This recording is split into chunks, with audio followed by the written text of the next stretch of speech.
Sheridan now, foreign editor at The Australian, to talk about the defence plan and the strategic shift. How significant is that shift that we've heard from the Prime Minister today in terms of our outlook? Kieran, I think it's not overstating it to say it's a significant day in Australian history. Three critical things happened. First of all, the Prime Minister told us this is the most dangerous strategic environment for Australia since the 1930s and 40s, the only time in our history we've ever faced an existential threat.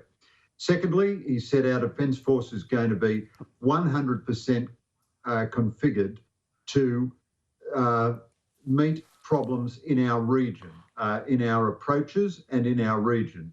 And thirdly, we've taken a step which strategic planners have been arguing for a long time. We are going to acquire strategic strike power through missiles. That's the only effective way for Australia to get that strike capability, and it's only a first step down a long journey, but missiles is the way for us to go, to hold enemies at a greater distance and to give ourselves an asymmetric power to inflict damage on adversaries a long way from our shore. Now, is it fair to say, Greg, that this spending basically enables the capacity of our Defence Force in the short term to be enhanced, as opposed to some of the bigger dollar projects that we've heard over recent years, which will be coming online in decades to come? A lot of these changes will have quite immediate impacts in terms of our capacity. Is that a fair assessment? Yeah, you're 100% right, Kieran. So we need to do both things. I mean, I'm full of praise for what the government has done here, but I'd say it's the bare minimum and it's the first step. But, you know, good on the government. They're doing more than any other government has done in decades. But you're right, we don't get our first French sub until 2034. We don't get our first frigate until 2030. But we're going to get the long-range anti-ship missiles, you know, next week or whenever, in a couple of months or something. Now, we're only getting a couple of hundred of them, and a warfighting capability with missiles normally needs hundreds or even thousands. But nonetheless, 200 long-range anti-ship missiles, which can be mounted on our Super Hornets and on some of our other planes, that is a very big complicating factor for anyone who means us harm straight away.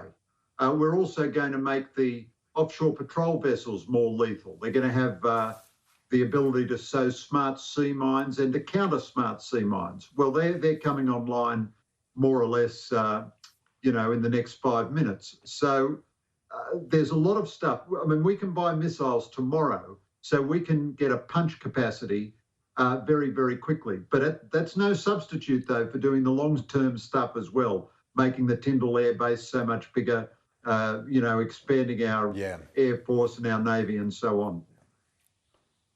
And the Foreign Minister today said so much of this is about avoiding conflict. Talk us through that.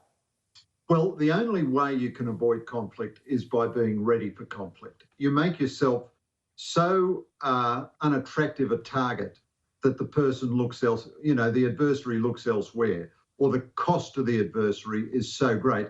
I mean, that's what China is doing to the United States.